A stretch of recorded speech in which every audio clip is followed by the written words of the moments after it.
It didn't fit well in the past. The other thing I love is the one team concept. So I used to, my initial reaction, to be completely transparent, my initial reaction when I heard that the development team is, as a construct, is going to get dissolved, I got so anxious and so nervous. I felt, have we just either reduced the importance of the dev team, or have we kind of demoted them, or devalued is the word I'm looking for. But as I allowed it to sink in, now I love the fact that we've dissolved these internal boundaries and it's just one team. So we can make it harder for people to misinterpret the Scrum Guide, to create, this adversarial relationship. Sometimes I've been in situations where the product owner says, I'm the product owner, you're going to do what I say. So it almost becomes like an authoritative, almost like a master-slave relationship, or sometimes product owner and Scrum Master gang up on the dev team. So the fact that we've dissolved that and now it's us, there's no us versus them. I think I love that. But I took the scenic route. That was not my initial reaction. I had to think about it a little bit. All right. So those are my top of mind reactions. Nagesh? What should I say? It sounds like you are my soulmate. So I hope my wife is not hearing this. So so these are the certain things I would compliment and say that I love the introduction of the product goal, as Ravi described it very well. I'm not going to repeat that. I love the second most important thing, and which I love the most, is the one team concept. Because in my experience, I have been seeing this us versus them story a lot. Many times the development team always thinking that it is us versus, the rest of the roles. Another thing which I also like is that now the Scrum is, so what used to happen was that when we said that we have 3 roles, now people started treating those 3 roles like, 3 titles, and you start Googling them, you start getting a lot of them, and organizations started treating them like titles. Now it is much more like, they are accountabilities. And from the guide perspective, it has become much less prescriptive. So if the organization still wants to retain roles, they can retain them, or they may call them something else. But now from a Scrum standpoint, they are seen more like accountabilities. So that's where I would like to pause, and over to you, back to Prabhat. Hey, thanks, Ravi and Nagesh. That's insightful, certainly, because product goal, as you rightly mentioned, we had a thought behind this, right? On something needs to be there as a commitment for the product backlog. So yeah, great insights there. Thank you for that. Another thing that I had in mind was I saw a change in the self-organizing versus self-managing. So this is a typical classic thing that has been around for with everybody, is what I am seeing around. So what is that? How different is this self-managing from self-organizing? What are your thoughts on that? That's interesting, right? So before actually sharing my experience from that, so I would like to say that you heard Ken, you heard Jeff, the idea behind their changing the terminology from self-organizing to self-managing. They have shared their ideas. Ravi is going to share his ideas. I'm going to share my ideas, which might be complementary to what Ken and Jeff has already described. So the 2017 Scrum Guide says that Scrum teams are self-organizing and cross-functional. Self-organizing teams choose how best to accomplish their work rather than being directed by others outside the team.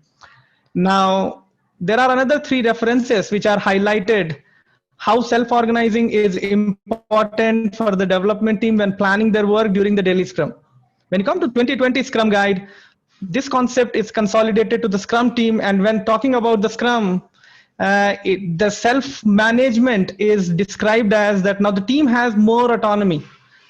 So they don't only talk about how, but now they also have, so who does what, when, and how.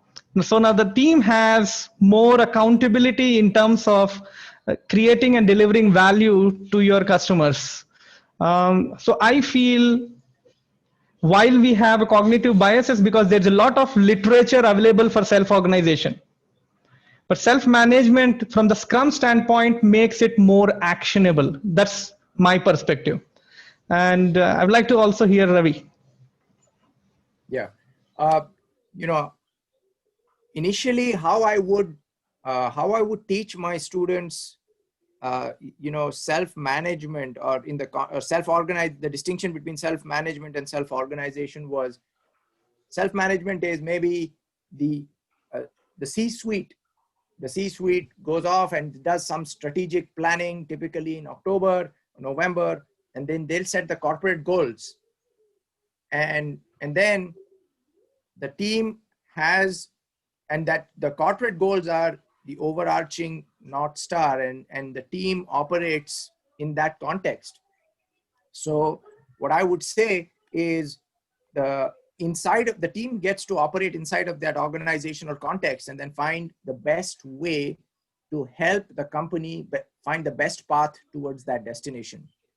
But there was an inconsistency in what I was saying, what I was talking about, because uh, the product owner has some, in professional Scrum, the product owner should have the autonomy to say to the executives, I get the organizational context, I get the corporate goals.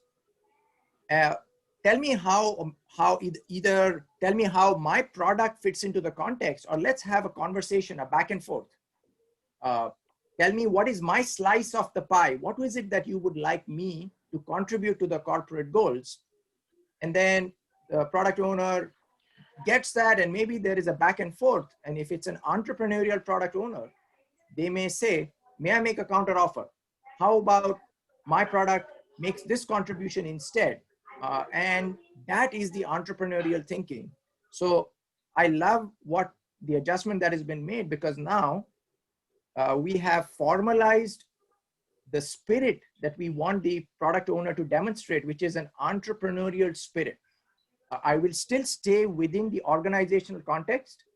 I will still stay true to the organizational vision, mission, and values, and let me offer, as opposed to being a dumb order taker who just does what the executives say. It almost becomes like like an implementation manager. Instead, this change allows and enables and empowers the product owner to say, may I make a counter offer? May I make a suggestion on how our product can fit into the overall context? And so reclaiming that destination part of self-management. So that's my reaction. Wow, thank you. Yeah, certainly that brings in a lot of momentum in whatever is existing, and then making it more actionable. Certainly that helps. So yeah, thank you for that. I see there is an interesting question from the audience, which says, what do you feel about the concept of servant leadership being taken off completely from the Scrum Master role in the new Scrum Guide? So what are the thoughts around that? So, sorry, go ahead, Nagesh. So, this is me, completely me. I have a lot of cognitive biases for servant leadership. Okay, so while I totally respect what Ken and Jeff had in their mind, because sometimes, most of the times when people are reading that servant leadership concept, they are always reading that servant, bulleted, font number 42, air quoted, underlined, and then leadership is somewhere, faded off. So probably that could be something which is now making that as a true leadership. That means that a leader who is serving in nature. But then from my perspective, I would have still loved that change could have been retained like servant leadership. I still believe Scrum Master is a servant leadership role, and that's me. If you would have asked a question saying that what is one change which you probably still are not convinced of, that is this change, servant leadership, right? But I'm very open, and I'm also waiting to hear from Ravi. Yeah. So I'm conflicted. When that was taken away, I felt like there's a hole in my heart. So I was attached to it.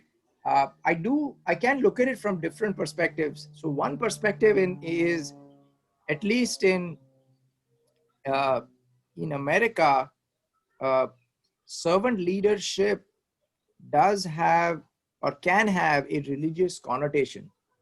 So Christ was a servant leader, and sometimes when I introduce servant leadership, I feel a little bit awkward. And even Robert Greenleaf, I don't know if he came up with servant leadership in a religious context or not. So sometimes I feel awkward. Uh, am I, like, if I'm in a class or if I'm in a company where people have different religious or spiritual beliefs, am I making them uncomfortable? I'll tell you a real world story. I was doing a training for a client, and my wallpaper had a prayer. And the prayer was, it's a very, I thought it was an inspiring prayer. It's basically saying, like, God, thank you for taking care of my family and so on. And one of my students actually either complained to their manager, or the manager, when he came to kick off the class, he saw that, and he took me to the hallway in a break, and he said, in our company, we don't have any religious, we don't talk about religion, we don't display any religious artifacts. Can you please change your wallpaper right now? So so obviously I did that. But so that was a discomfort I used to feel about servant leadership. Again, I'm being transparent about my internal conflict that's going on in my mind. So in that way I feel better. In a way, I also feel that uh, there is a purity in the Scrum Guide. Just like, Ken used to teach us, the Scrum Guide is somewhat analogous to a rule book of chess. Just like the rule book of chess will not teach you tactics and strategy of opening game, middle game, and end game, they have tried to be very scrupulous or diligent about not introducing tactics uh, in the Scrum Guide. And one way I'm grappling with this change is to say, well, servant leadership is a tactic. It is a form of leadership. And maybe there are many other styles of leadership. There could be situational leadership. There are all kinds of leadership. So who are we to impose or prescribe one leadership? So one form of leadership. I feel that it leaves room for practitioners to complement the Scrum Guide by saying, hey, we have found servant leadership to be complementary and aligned with the principles and values of Scrum. I also felt that one unintended consequence of servant leadership used to be that sometimes we interpreted servant leadership almost as like, I'm a doormat, or some people would misinterpret it. Like, I had a real world client who said Scrum Master should do the laundry, Scrum Master should do photocopies. Like, they were telling the Scrum Master, go and get a photocopy. So go to the printer and bring me the printout, right? So they interpreted that, the servant part, they interpreted that as almost in a negative way as an administrative assistant, right? So any change will have unintended consequences. We are all flawed human beings. We will look at things from our prism, the lens of our biases. So we always will need a steward to help us. So no matter what change you make, there will be unintended consequences. But anyway, those are my reactions, very muddled and conflicted reactions to this change. Yeah, thanks Ravi and Nagesh, because I've also read where Ken says that, Scrum and chess, they do not fail or succeed. The more you practice this servant leadership so-called thing, the better player you become. And then you probably reach towards the title of a grandmaster. So yeah, true. I mean, it says true leader who serves. So thank you for that The only thing, answering. Yeah. only thing which I want to add here is that any of the changes in Scrum Guide doesn't change the intent of Scrum itself. The intent of Scrum still remains the same. That's the crux. That we need to always keep in the back of our mind, right? So whatever is the aura of the servant leadership still remains the same, even if the wording changes. That's how I see that. Cool. Absolutely. All right. There is another top question that's there in this list is, as professional Scrum trainers, what value do you people feel this iteration or this revision of Scrum Guide delivers to us?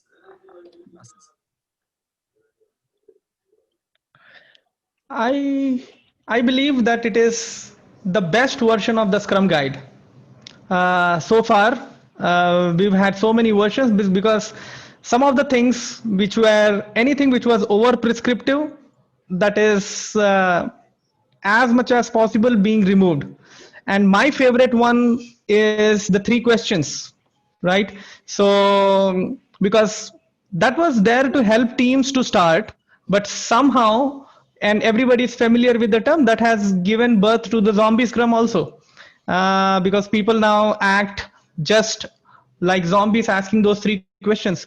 So I feel and I believe that this version of the Scrum Guide is the best version in terms of less prescription and more value. However, at the same time, it is also open for ambiguity because it is also open for misinterpretations. So I think it becomes a bigger responsibility not only for the PSTs but also for Scrum practitioners like you all to create the professional awareness of Scrum, because now it is much easier to get misinterpreted more because it's even less prescriptive. Yeah. I think the biggest value that I would say, one is the emphasis on the why. I remember when I used to attend Scrum training with Ken Schwaber. This was way back when, he used to still do training. I think in my Scrum Master class, Ken used to say he wants IT developers to be trusted advisors and partners, not dumb order takers. And I've seen so many developers, and I've probably been one of those developers who wants to say, I love coding. I got into software because I love coding, and I'm not that good with interpersonal communication. I was that guy. I'm an introvert. And so just tell me what to do and let me code. So, when I was a developer, God knows when, like 20 years ago, I started off with Visual C++ and MFC. And if you don't know what that means, it means you're too young. But anyway, I used to go into a completely different world when I'm coding. I used to love coding. I wasn't good at it, but I used to love coding. And when it finally worked, it was beautiful. And one of the reasons also was that I was very socially awkward. So my dream world, somebody would just say, Ravi, here's the feature, go implement it. And then I wouldn't have to step out of my comfort zone and interact with these other pesky human beings. So that's what our industry had become, where you have a bunch of developers like me who want to hide in their cubicles and just code. And Ken's vision challenged us to step out of the comfort zone and not be dumb order takers, but to pause and say why, and come from a place of being of service to the people who we exist to serve. What is the pain of my client? What is the pain of my user? And that was getting lost. So the fact that they have elevated the why and formalized it and expressed it in the Scrum Guide, I love that, because now it gives me an avenue to point back to the Scrum Guide, which has greater legitimacy and greater respect and authority to say, look, even the Scrum Guide says we need to think about the why. So I love that. I also love the fact that they have formalized the product, or they have spent a few sentences around what is a product. A product is a vehicle for delivering value, and that provides an opportunity or opens the door for us to have complementary tactics on how do you define a product, what are the boundaries of a product, and so on. So the why and the product, I think it's taking Scrum more to an entrepreneurial context, as opposed to just execution, implementation context. And I also love that they have tried to remove software references. I'll tell you a real world story. I was doing a product owner training for a company, a very famous company that that's in the natural energy sector, oil and gas, right? So you probably know this company if I tell you the name. They are vertically integrated, which means they go to the ocean and they are drilling for the oil, land or sea, and then they're drilling the oil, refining the oil, and they have gas stations. So I was doing a product owner training, and my students were actually, some of the students, their project or their product was going and testing out different potential sites where oil could exist. So as I was teaching them about the product, the sprint, the increment, I had to do some really elaborate gymnastics and kung fu to figure out how can I translate some of the software terminology and make it relevant to my student in the oil drilling, oil exploration industry. And this is just one example. Scrum has caught on like wildfire. David West talks about CRISPR, the CRISPR project, where they are trying to map the human genome. And there are so many areas. And a lot of people who love the idea of Scrum had to do this kung fu to try and translate software references to non-software context. And I think what I love is they have tried to dilute the software context. So I would say those are my three biggest values, what I perceive to be the three biggest value adds of this version of the Scrum Guide. Wow, lovely. Amazing. Yeah, certainly that adds a lot of value and context towards why we would want to actually go towards it. Thank you for that, Nagesh and Ravi. Maybe in the interest of time, as it is being time boxed, I will entertain one more question. That is on the word specifically estimate. This word estimate had almost around 9 instances in the 2017 guide. What do you think, what would have been the thought behind it not being present in the 2020? And probably it got replaced with the sizing part. So what are your thoughts on that? That's interesting. So my thoughts on that is that, so I was working with this Scrum team, and when I saw that, I was happy because the Scrum team, they were working on non-IT part, and they said that there are certain product backlog items, we cannot estimate them, right? And now the Scrum guide says that the product backlog item needs to have an estimate, but now we cannot estimate because our nature of work is such that it doesn't make any sense for us to do any kind of an estimation. But the management now is so much, they said that we want to implement professional Scrum, and at some point of time the management became a Scrum police, and they said that, you know what, the guide says that PBI needs to have an estimate, you guys need to estimate every PBI. And the focus was moved away from creating value to estimating the PBIs. So a lot of focus was on having the product backlog very clear, having the product backlog item an estimate, rather than really focusing on the goal, which was very crucial, and delivering value. So I think now it has become better in that aspect, in which it is up to the, so one thing I want to also say, that items which are removed from the Scrum guide are not considered to be as least important or less important. Items which are not there in the Scrum guide and still which have been providing value to us, still we can use them as complementary. It's just that it is not mandatory from the Scrum context. So if I see that a team is using, Scrum team is using estimate, some kind of an estimate, and that is helping them to create a minimum believable forecast, which can be used by both the product owners and the developers, then do that. But then don't keep yourself bogged down on the wording estimate so much that you are spending a lot of your energy during your sprint planning event, during your refinements, and what you're doing, you're just doing estimates probably. And that's my take. I'd like to also hear Ravi. Yeah, so I'll go off on a tangent here. My thoughts on estimation. So I know that even within the Scrum.org community, and I might be one of those laggards who hasn't yet caught on to this idea, there is this no estimation movement, and there is a school of thought which would prefer to lean towards just right sizing, teaching teams how to right size items, and then use techniques, let's say maybe more flow-based techniques like the Monte Carlo simulation, and just use statistical analysis as a way to forecast. I felt it resonates with me as an aspirational goal. However, most teams that I work with in the beginning I have not found a way to help them start off there. And maybe that's a growth opportunity for me. So I guess those are just my broad, my overall general thoughts as they are evolving on the topic of estimation.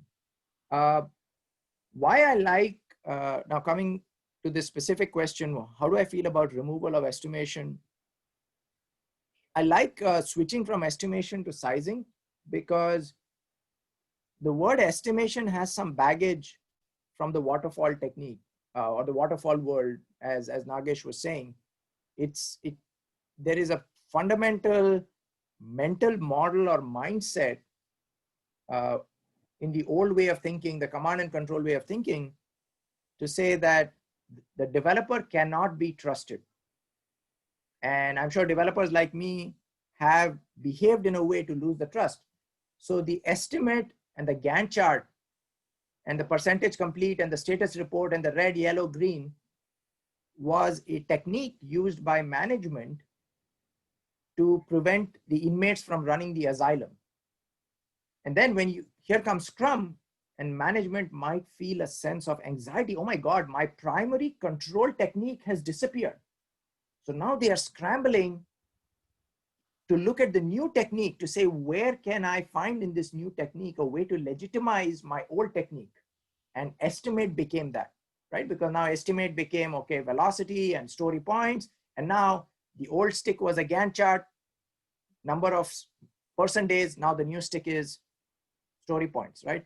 So maybe removing estimates will make it harder and maybe will make it easier for coaches and guides and stewards to focus more on the intent, that it is a very flawed way to create a forecast in a complex, rapidly changing world.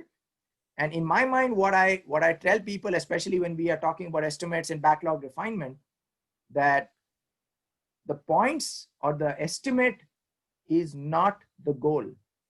The estimate is the means to an end.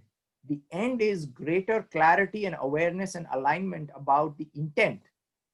So if we could, whatever change we can make to dilute the points or the estimate and to amplify the intent, the why, I am 100% on board with that. Wow, that was lovely, certainly. Yeah, and I think which is why the entire product backlog refinement paragraph got reduced to 2 to 3 statements, and we removed that word of estimates and converted it to sizing. Awesome, great learning.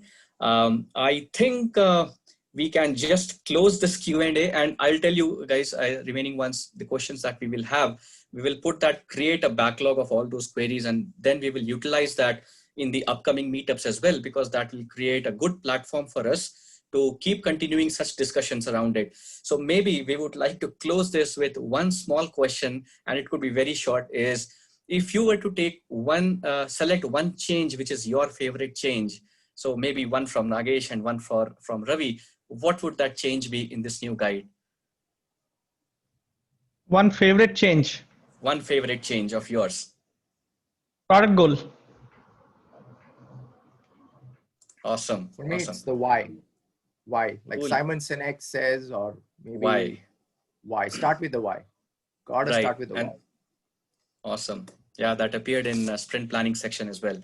So cool. Awesome. I think we are good with the Q&A session respecting the time box. From here, I think I'll hand it over back to Chirayu, and whatever questions that we have leftovers, we will create a backlog, we will order it again, and then we will see how much of that we can utilize in the upcoming meetup. So thanks for your... I'll just take one moment, and what I want to say is Scrum Guide is updated regularly, and whenever Scrum Guide is updated regularly, Scrum itself doesn't change. So the fundamental construct of Scrum remains the same. So the guide is making it more explicit, more clearer, and removing some of the misinterpretations and misunderstandings. So the idea is that Scrum itself remains Scrum. So Scrum is still Scrum, only the description has become more clearer. That's my message to everyone. So always treat it like that. So the guide has changed, Scrum itself has not changed yet. So one of the things which we would like to do is that in order to, soak this change, actually, I don't like the word change, frankly. I like evolution of Scrum Guide. And the way we would like to help you all, and our facilitators will take over and they are going to talk about it, is we would like to create small study groups and affinity groups. And in those study groups, we would like to invite you to join the group based on your passion. So the groups could be on certain areas and certain topics, which 4 facilitators we have today, and you'll get to know who are those people when you'll get into the breakout with them. They are going to steer some of the conversations till the next meetup, which is going to happen again next month. The idea is that this study group will work on those 2 or 3 topics, and then imagine that study group 1, study group 2, 3, when next meetup we are meeting, then you are going to demonstrate your refined understanding. So what I'm saying is, imagine Rupam is part of a group, and they are doing some research on commitment to the artifacts. And imagine Priyank is part of a group which is now doing some research on product goal.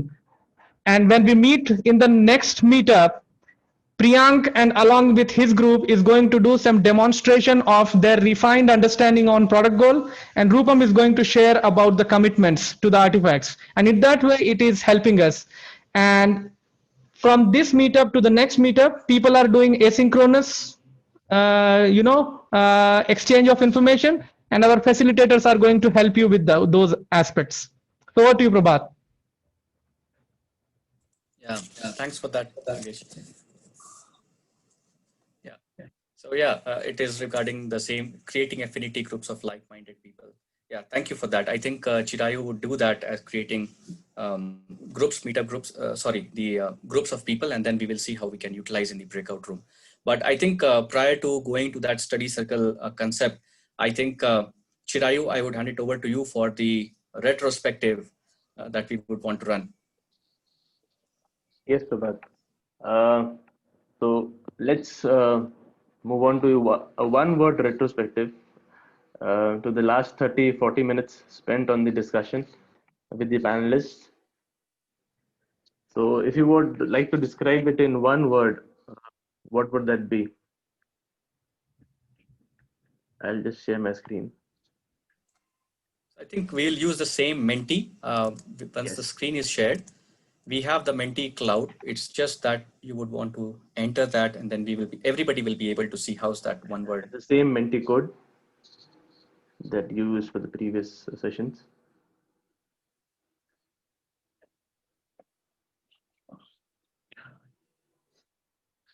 In the meanwhile, what I would like to say that if you have questions, you want to engage more in discussions, you can reach us. So Ravi, what is the best way to reach you if few of us wants to engage in some kinds of discussions with you?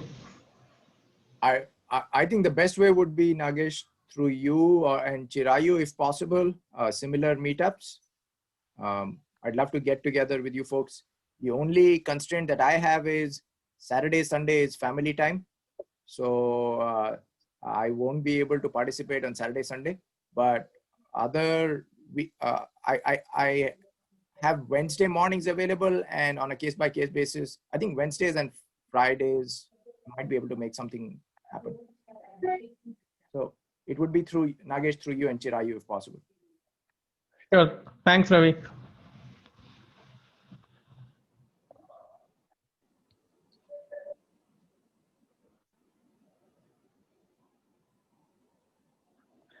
So far, we have captured around 12 feedbacks here, and some of them are, I'm just going to read it loud: learning, curious, brilliant, interesting, insightful, reflect. As usual, eye-opener. That's fantastic. Clarity, improvement. And Kuldeep, I made you a host from co-host to host so that you can create the breakout rooms and send people in the affinity groups so that they can then decide how they want to take it forward in the study groups. Thank you very much. Thank you, Nagesh. So I will stop sharing and I will create a breakout room. I might need maybe 30 seconds or so. So please stay tuned. So you heard us, we want to hear you. So what's your first reaction, and anyone can speak here.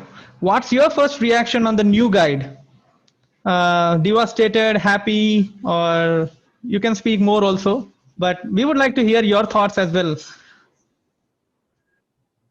You can even say that I'm yet to read the guide, and no one is going to judge you for that.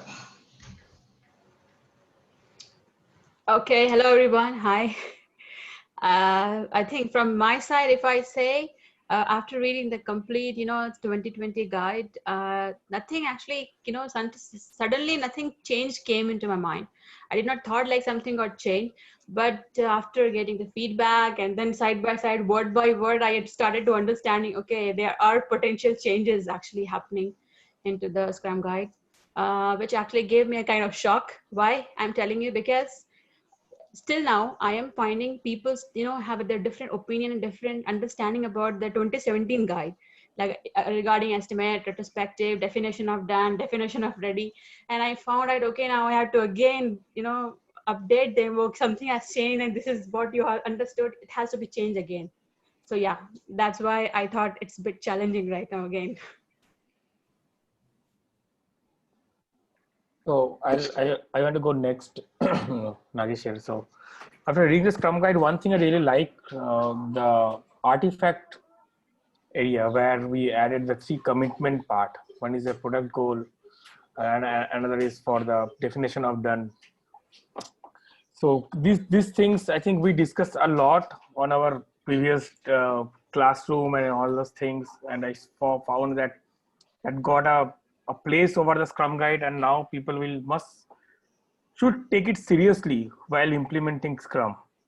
It's not just a yeah we have or something is written. When we're saying it's part of commitment, then it's totally tightly coupled with the Scrum values. It's not with just for a written statement over there. So that is, I think I really like it when the entire thing is stacked with a commitment word for the artifacts.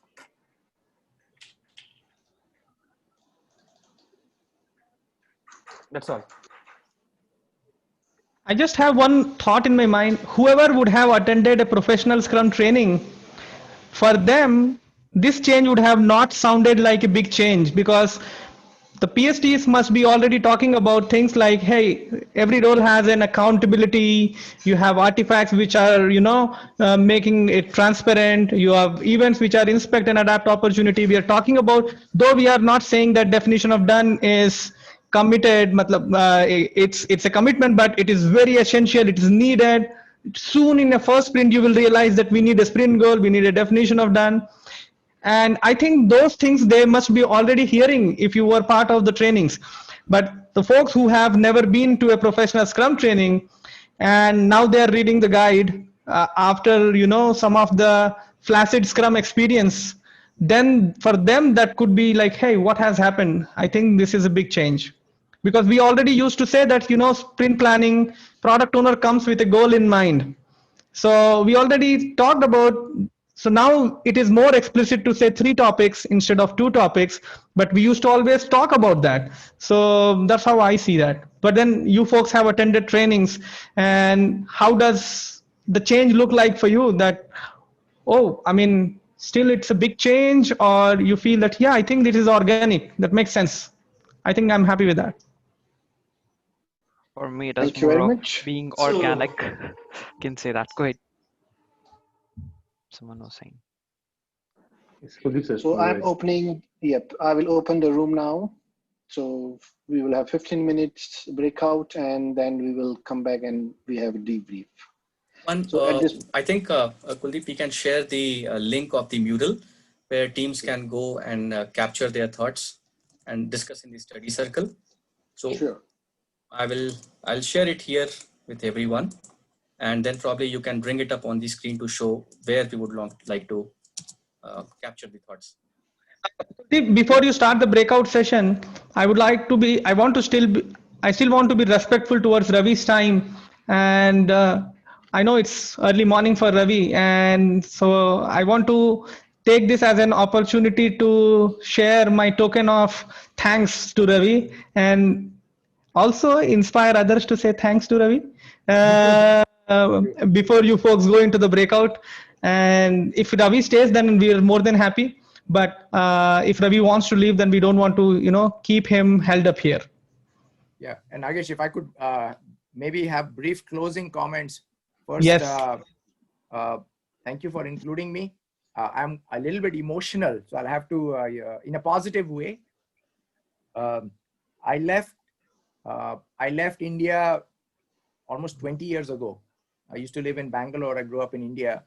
And, as I see Scrum growing around the world, I have so much pride. My dream was there should be 1,000 scrum.org trainers in India. We are a country of more than 1 billion people. And we should have, and there might be many people who are absolutely deserving of being trainers, but who may choose not to, but they are practitioners. Not because they can't be, but because they choose not to be. And that is a perfectly valid choice. My dream is in India, where India becomes known as the home and as a home for professional ethical Scrum, where 1,000 flowers are blooming, where people like you are guiding our country in the professional and ethical adoption of Scrum. And people are going to India and going to learn from people like you. And it is so fulfilling for me to attend a meetup like this on a Friday night. And it's Amitesh's birthday. And instead of spending time with his family, he's attending this meetup. I find it very touching. It's making me emotional that there is the thirst for learning.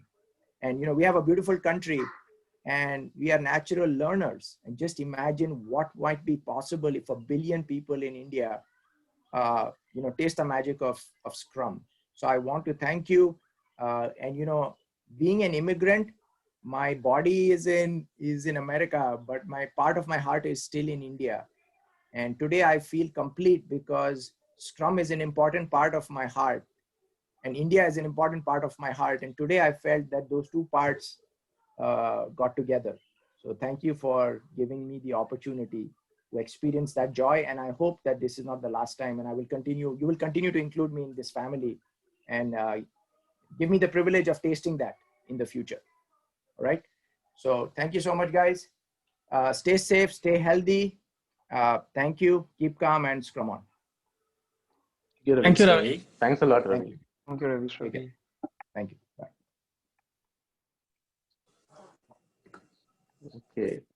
Just before entering the rooms, I would like to say that I'm stopping the recording now.